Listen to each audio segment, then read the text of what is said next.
Nextly, I would like to welcome Dr. Swaranjit Singh, President Chandigarh Tri-City. His name is listed in top 2% global scientists for 3 consecutive years. He is awarded with Loyola Environmental Award. He has received Lifetime Achievement Award 2022 by St. Xavier's College, Ranchi. Now, I would like to welcome the speaker of today, Dr. Abhinav Agarwal. He is a board certified plastic surgeon who has been trained in best institutes the country has to offer. He completed his MBBS from GMCH 32 in 2012 and went ahead to join the prestigious PGIMER for his general surgery training. He is well versed in reconstructive, cosmetic, and hand surgery. He has the recipient of prestigious ISAPS International Aesthetic Surgery Fellowship 2020. He is an active member of Indian Academy of Aesthetic Plastic Surgeons and board certified. Now I would like all of us to please start with the topic of today. Thank you. Yeah, so can I start? Yes. Thank you, sir. Thank you. I would like to thank Dr. Swaranjit for the opportunity. I mean, it is a August gathering that I'm talking in front of. So I'll just start with like plastic surgery. I mean, plastic surgery is everywhere around us. It is our role as plastic surgeons to educate people what exactly a plastic surgeon does. Most of the people in our fraternity do not understand what a plastic surgeon does. So I am basically a aesthetic plastic surgeon with I do a little bit of reconstruction as well. So the topic for the day is the rational use of antibiotics in plastic surgery, and we can actually correlate it to our day-to-day things. Like if we get a cut, we get some burns, we get some wound. It's like how should we go ahead with the antibiotics in that case, and how to like prevent resistance in that case. So I'll just start with the one second. I'm so sorry. Yeah, so I'll start with the contents that why do we speak about this. Then a little bit of history. I won't go much into it.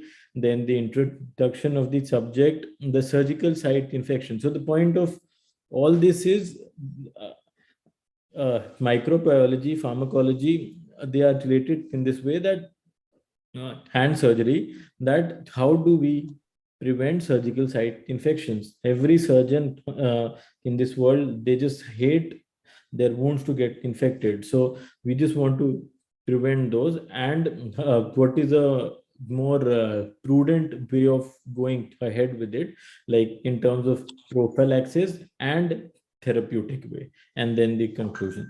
So we start this because Hostler once said that humanity has three great enemies: fever, famine, and war. War is not in our hands. Famine, maybe due to the evolution of man, we have maybe got over it. Fever is still something that we deal with every day, and that is where the antibiotics come in. So I'll just go into a short history. Basically, bacteria as a cause of disease was first seen under a microscope by someone called Hook. Everyone knows about it. That was in 1850s. But the biggest contribution in terms of preventing surgical site infection was given by Semmelweis in 1850 by telling people a very simple thing, that wash your hands before doing anything. That, according to me, is the biggest contribution that anyone has ever given to this field. Then the next is carbolic acid was introduced in 1880. Sterilization started in 1990s. There are so many interesting stories about how Halstead introduced the gloves. That was in the 1900s. And Then the antibiotics. Penicillin was discovered in 1928. So, what is basically what is a antibiotic? It is a substance that has capacity to kill or inhibit the growth of a microorganism. The classes of the antibiotics, I am speaking in front of all microbiologists, so I'm very sure that you know this better than I do. We surgeons do more and know a bit less, so I'll just skip this part. We can like refer to it if we really want to.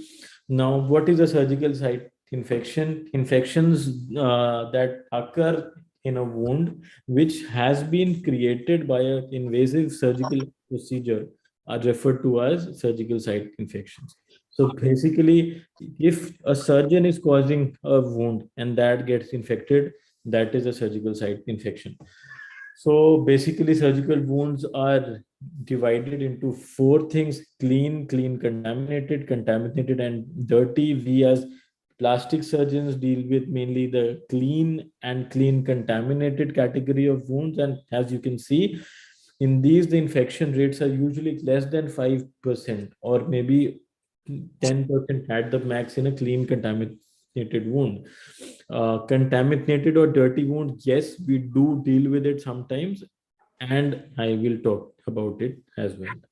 So, what are the risk factors? So, this is a very important slide in terms of what we'll talk about it after this. Uh, who are the people in which antibiotics should be like rationally given? The people who are very old or very young, very obese or very thin, who have diabetes, malnutrition people, increased hospital stay. A very interesting direct correlation was that when I was in PGI, there the infection rates were a bit higher than what I saw when I came out of it. I mean, it is just that hospital is a source of infection. Everyone knows about it. And I think the sterilization in PGI is very strict, but still it is there. So I don't know. That is how it is. Then remote sites like the anal canal, the underarms, the groin area, these are naturally area where the bacterial colonization is more. In those cases, the incidence of SSI is higher. Steroid use, people on immunotherapy, so it is quite similar. And people who smoke a lot. So basically, our father, I mean, father of plastic surgery, Harold Gillies, once said that in the end, it is a fight between beauty and blood. So infection is very similar. So like the areas where there is a higher blood supply, they will have a lesser chance of a SSI, and in areas where the blood supply is a bit less, there will be more. So if you like smoke cigarettes, then that has a direct correlation with the blood supply of that area. I mean, so that is something. Then hair removal and shaving. Shaving should not be done in a pre-operative wound. It is better to operate without shaving. If it really bothers you, might as well do some clipping of the hair, but shaving should not be done.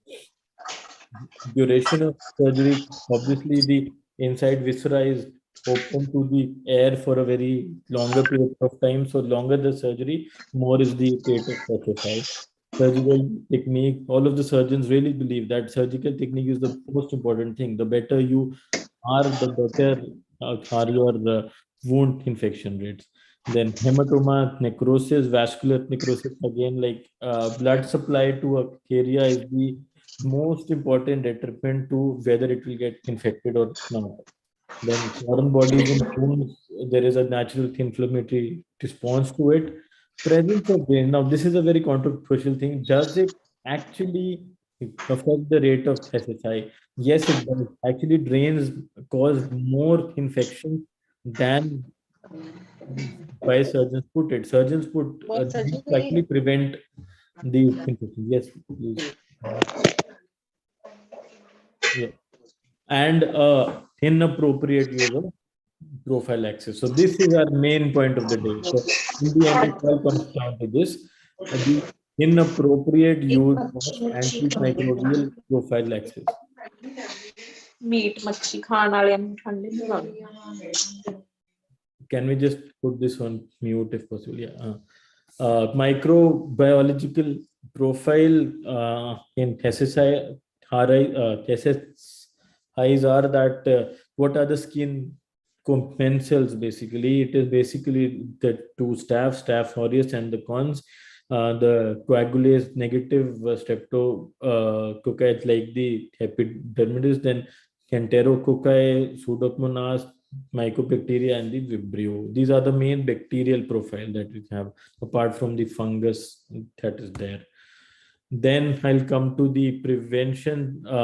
This is our topic, like how do we prevent uh, infections by using antibiotics rationally. I have taken up this review article that was published in the World Journal of Plastic Surgery in the year 2022. So the what is the choice of the antibiotic? It should be first or second generation cephalosporins like cefazolin or cefuroxime.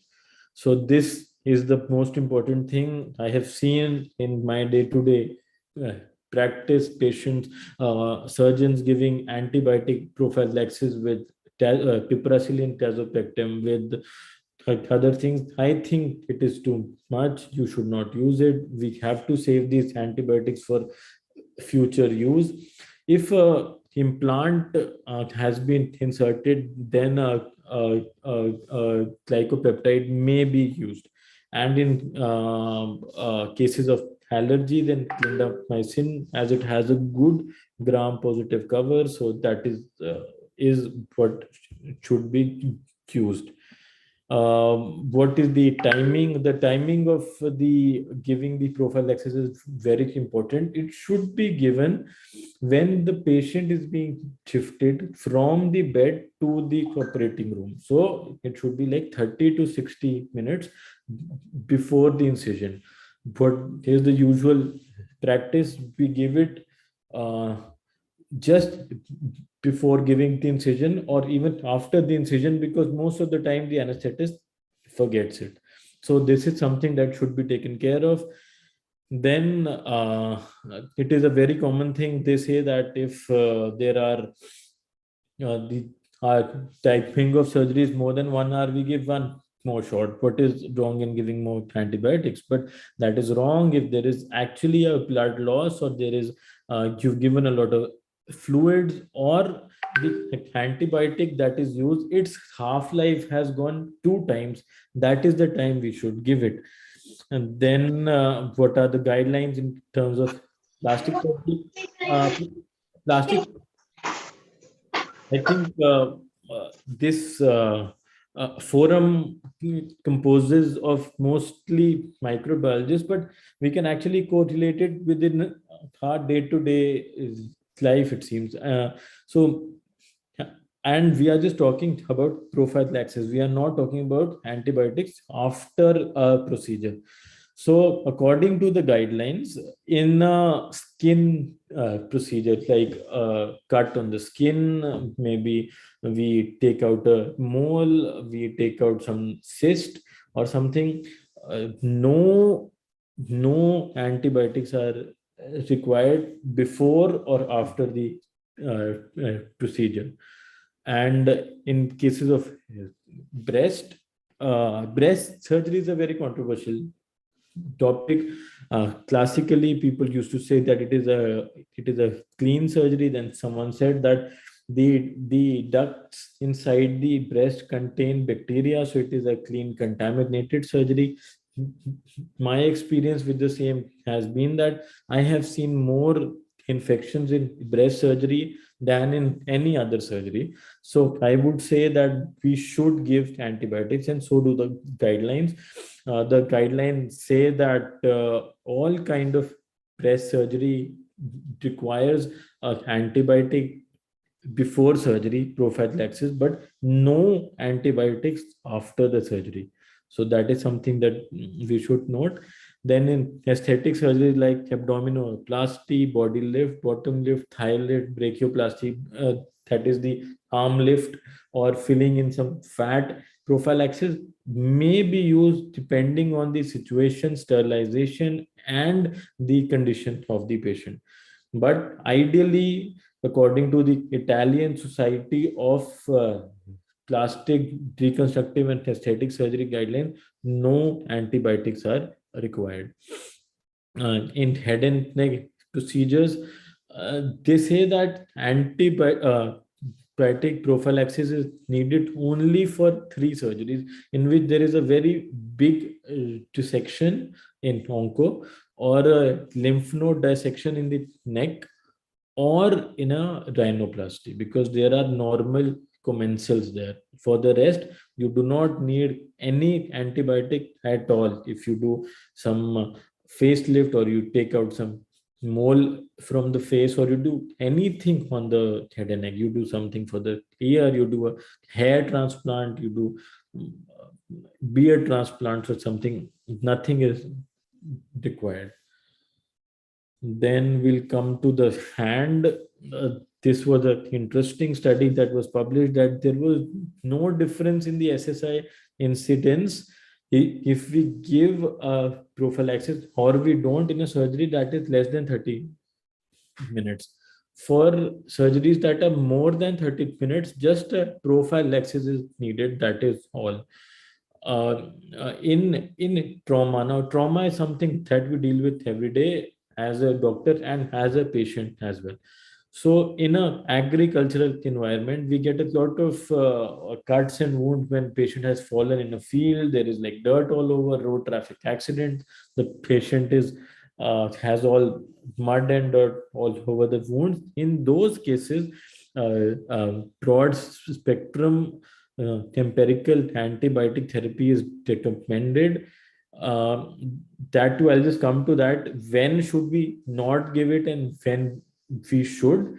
In case there is a undermining of the skin, then it is to be given. But if there is no undermining of the skin, it is okay. Even if you don't give an antibiotic, go to a surgeon, thoroughly wash it, and clean it. It is fine. You don't need any antibiotics. Then human or animal bites, they say that there is the worst infections that can happen to someone is by a human bite. So antibiotics are needed for all cases of human bites, and especially in the hand, feet, and skin over the joints or any vital structure like over the ear, over the nose. In other areas, you can actually just wash it well, apply a topical antibiotic, and that is all. Now, a very interesting thing is that in burns, what are we taught? That whenever there is a tiny burn, just apply some silver sulfathiazine or burn all cream or something. The guidelines say that actually putting something like that causes more infections. Antibiotic prophylaxis is not at all required for burns. Antibiotics are needed after maybe third or fourth or fifth day if the patient has some signs of sepsis, and that are also culture based. So we can actually heal burns without any oral or even a topical antibiotic. Then this is a little flow chart of the same, basically dermatosurgery. that is flap, graft, or suture. No antibiotics are needed or recommended for elective surgery like breast. Yes, I would say for every breast surgery, a prophylaxis is required. For the abdomen, torso, and the arms, for the it is required. For the head and neck, you can actually get away with nothing, especially in the otoplasty and the facelift. But in the other, yes, it is required. In the hand, it is not at all required.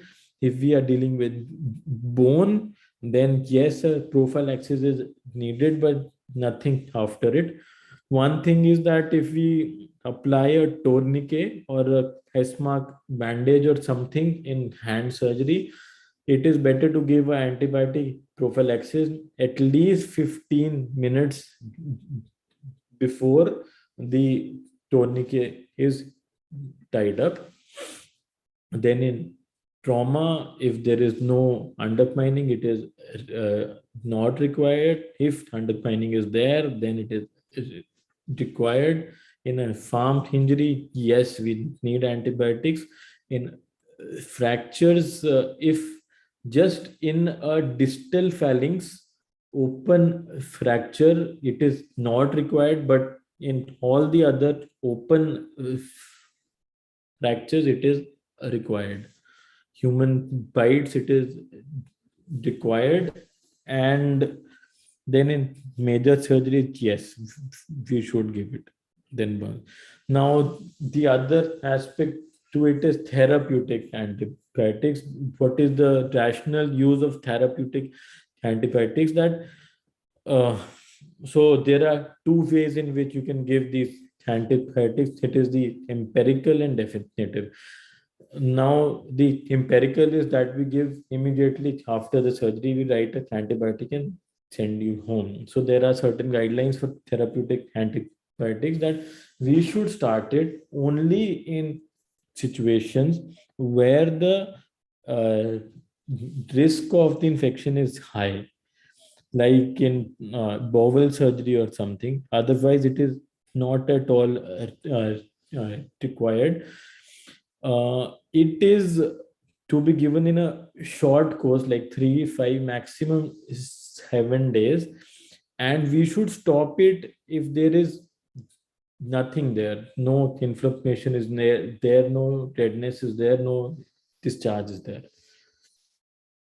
And what are the issues that we deal with? As someone was saying just now, the issues is mainly resistance. The resistance is due to the excessive antibiotic usage, incorrect use of the agents that we use. We have been using a lot of higher antibiotics for very trivial indications.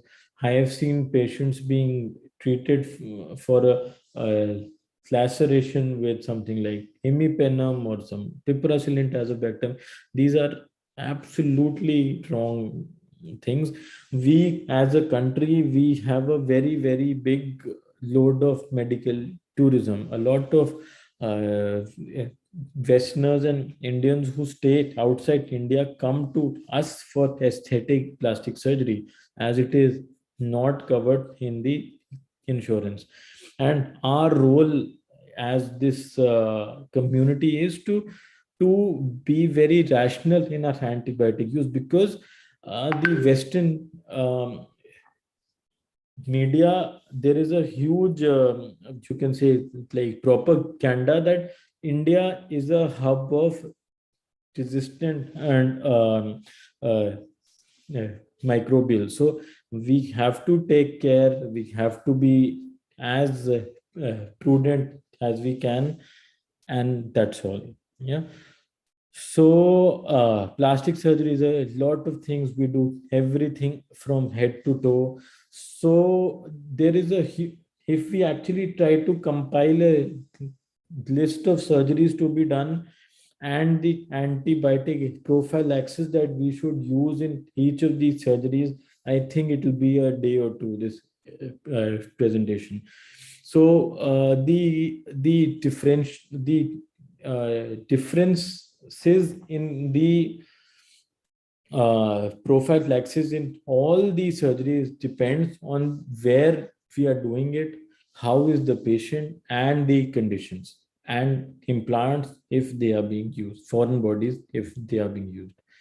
So thank you for this. I have tried to make this as short as possible, and pardon me if it was too short. I mean, that's all.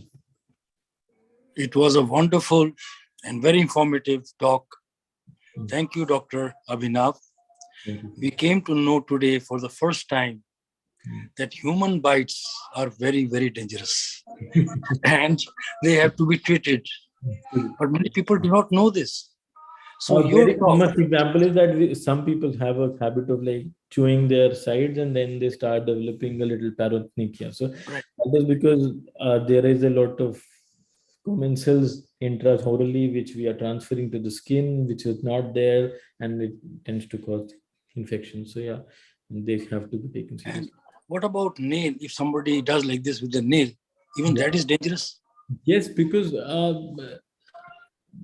I see a lot of ingrown toenails and a lot of paronychia patients because that is what happens when you bite on it. You are actually transferring the oral commensals to the skin, which is not there. So it will cause some infection there. Yes.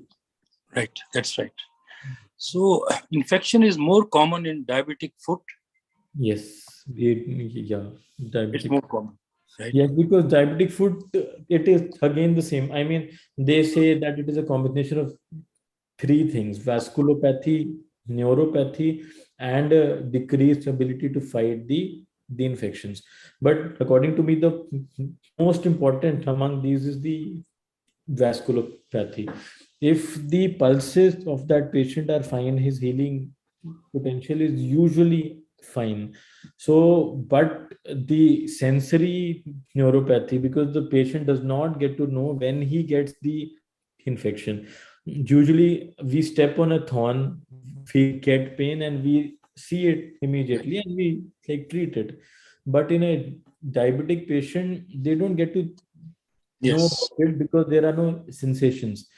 So it is very important to actually examine the sole of the foot daily as a habit. Come what may, every evening I will see my foot. If you follow that, then you will be absolutely fine. You don't need much antibiotics or any surgery or something like that. As you said, we must use antibiotics rationally. That's really is. Otherwise, it causes resistance of the microbes. So it is better to take only when really needed. Otherwise, we should not take antibiotics. By the year 2050, most of the microbes will be resistant to antibiotics. So we have to generate new antibiotics all over the world, not only India, all over the world, and get new antibiotics so that very few people die by 2050. So this is a very important topic which you have covered today, rational use of antibiotics. It has given a lot of One skill more and thing. knowledge. Yes, sir. One more thing I just wanted to also, since this is a very prominent structure, Microbiology Society of India. So, I mean, I think, according to me, it is just a opinion, but I think that one cause of this is legislation in our country that the antibiotics, you can just buy them over the counter without Yes, any prescription, right. and that is what the West is better at than us. And if we can actually create enough awareness to actually tackle this, I mean, it should not be that easily available. Like that is Right. something that should be taken So care of. that will control the uh, abuse of antibiotics. Yes, exactly. Yes, Now that is. we have Dr. Simarjit Kaur with us. She is our life member and also a coordinator of Rahat Behra University. So Simarjit, please ask. Thank you so very much, sir. Actually, I was not well, so that's why I was not participating. But thank you, Dr. Abhinav Agarwal. Very, very informative talk. I am heading Department of Life Sciences, but I know, like I have been suffering from the throat infection, and for the last 1 week, I am on antibiotics. So, very rightly said, rational use of antibiotics must be there, otherwise, it will lead to the resistance. And personally, I am feeling the same. I've been feeling the same. I feel like the antibiotics are not working anymore now. So now the doctor has put me off the medicines. He said, you just take rest and, regenerate yourself. Have a How, complete voice how many rest. days? How many days you took the antibiotic? So for 6 days. I was on azithromycin, azosip, 500 for 6 days. Like almost 1 week course was there. But now I'm off the antibiotics right now. I think you're right. You're right. Yes. We are becoming So, more and more. yes, yes, yes. So it was very informative talk. I've been listening to this because it is the area of my interest as well, being from the life sciences. And Dr. Saab has explained it very well, very Very well. And I congratulate you, sir, for organizing such wonderful talks. It was a very interesting talk. Yes, yes, very interesting, sir, very interesting. We all are aware of the, the overuse of the antibiotics or the antibiotics abuse is there, but still we are doing it. Yes. So anybody else has a good question? Anybody else?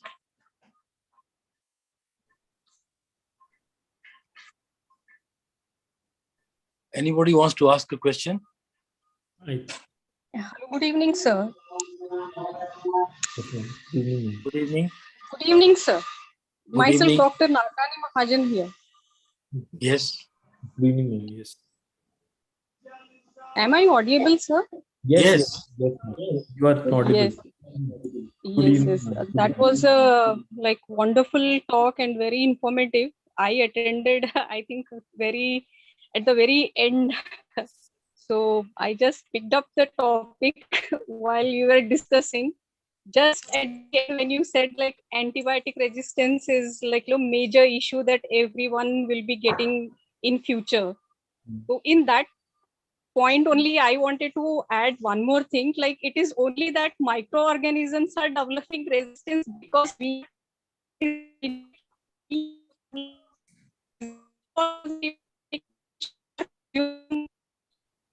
it's like host for the pathogen is developing resistance.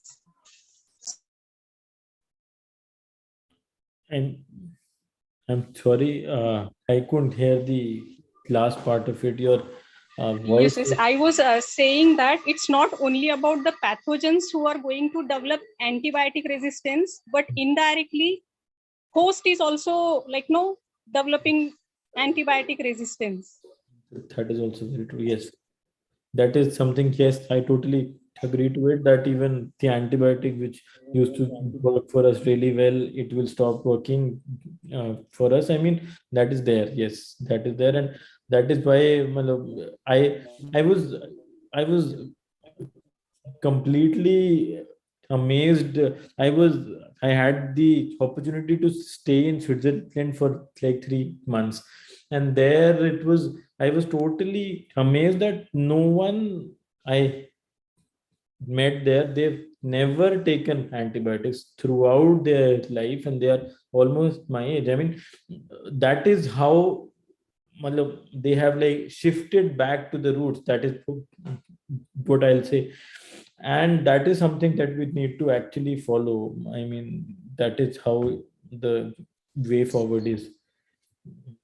I'll add one thing. We have to reinvent the antibiotics. We have to modify the existing antibiotics and they'll become better to kill the microbes. And we have to make many, many new antibiotics from natural source as well as from chemicals.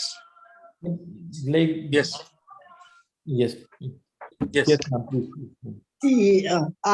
Good evening to everyone. And Dr. Abhinav, it was a fantastic talk to listen to. And it is antibiotic taken for so many things during COVID due to fear of not getting secondary infections. Do you think it has any effect on increasing antibiotic resistance? Is there any research done on this? I don't think it is my field, but what I saw was that there was a huge incidence of mucor mycosis in the COVID time. Mucor. I have never seen that many cases in my life. It was a once in a year case that we used to operate. I mean, we used to do like reconstruction for, and suddenly our wards were full of such patients. I mean, that is a direct example, maybe due to steroids or I don't know, maybe steroids ka abuse or antibiotics abuse, but it is there. I mean, it is very evident. How do you develop mucor? It is not due to the COVID per se. I mean, so that is there. So those signs are there. They are everywhere. So And I have a small question addition to this. When there is a cleft lip for newborn babies, it has to be emergency surgery sometimes. So do you prefer to give antibiotics in advance, like you were mentioning as a rule for many other incidences? Yes, yes. See, cleft lip comes under a clean and contaminated surgery because oral commensals are involved in it. The incision is extended inside the mouth as well. So yes, prophylaxis is given, but after prophylaxis, antibiotics are actually not recommended because this area has a very good blood supply. But cleft lip for it is not really an emergency per se. Cleft palate, maybe yes, but antibiotics prophylaxis has to be given, but nothing afterwards, ideally. Because generally the patient is only newborn babies. Yes. So it comes Madam, under. one thing I would like to add, in case of mucor and fungi like Aspergillus, much more research is required. It is not at par with bacterial research. So we have to do a lot of research for Candida, for Aspergillus, for mucor. It has to go on. Let me interfere. Let me interfere, please. Yes. The question has been asked by Sneha Gokte ma'am. Okay. And she is from Hyderabad, correct? Gokte ma'am? Yes, sir. Yes.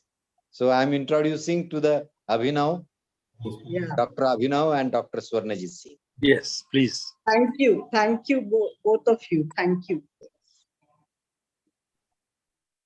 So where do you work, madam? Actually, I was heading the Department of Microbiology in Usmania University's college, Autonomous College. Before that, I worked at National Institute of Nutrition for many. NIN. NIN for many do you know years. Thinganing Longwa? Thinganing Longwa? Yes. He is my friend, very good friend. Okay. He was the director, officiating director. Yes. So presently, actually, I'm doing something else. That is, I am a coordinator and one of the directors of Mobile Science Lab. We go to schools to popularize science, and I'm immensely enjoying it after my retirement. We will make you member of MBSI. No, already. She is regularly. She is regularly in touch with me. I will make her in Chandigarh also. Yes. Chandigarh also. And I think we are doing a great job of having people together on one platform, virtually at least. Yes. That credit goes to Dr. Deshmukh to begin with, and then many others who have joined the platform. Correct. Yeah. Swarnajit Singh, sir. Yes, sir. There is one more question in the chat box, I think. Okay, I'll see.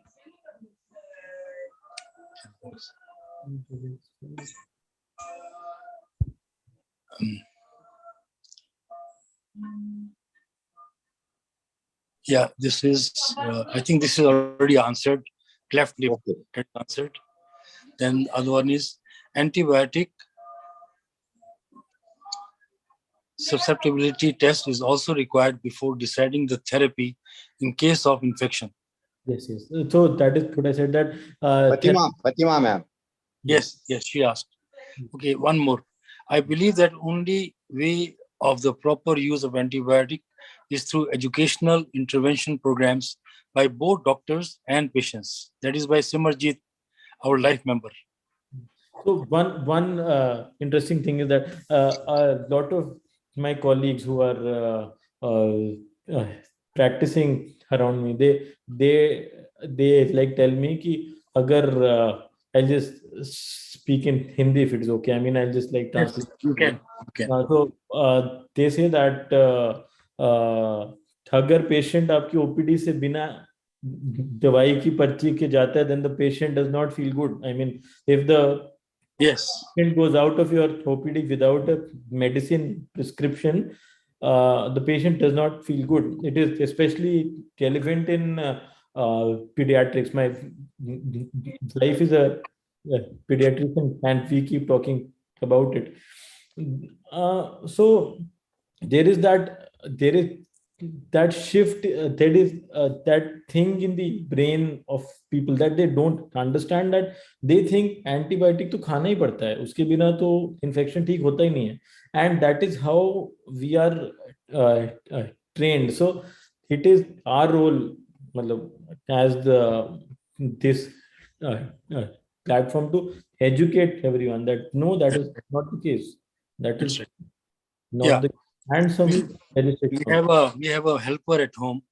She helps my mother. She came and told me I went to PJ, to the child department. Doctor ने कुछ लिखा ही नहीं. She was very surprised. Doctor ने कुछ लिखा ही नहीं. So I told her वो कुछ नहीं चाहिए उसको, कुछ नहीं चाहिए. So we have to make awareness of this. Yeah. So if there's no more question, then we can conclude. And I call Subhi. One more question, I think. So, okay. What is the percentage of this is by Fatima? What is the percentage of nosocomial infection in case of plastic surgery? Thankfully, it is very low, because most of our patients do not stay in the hospital for a very long period of time, at least in aesthetic surgery. All of our surgeries are daycare surgeries. We do it in the morning, evening, the patient is home, and maximum 1 day ka stay hota hai. So that way it is okay. So the percentage of infections in nosocomial infection is very, very, very low.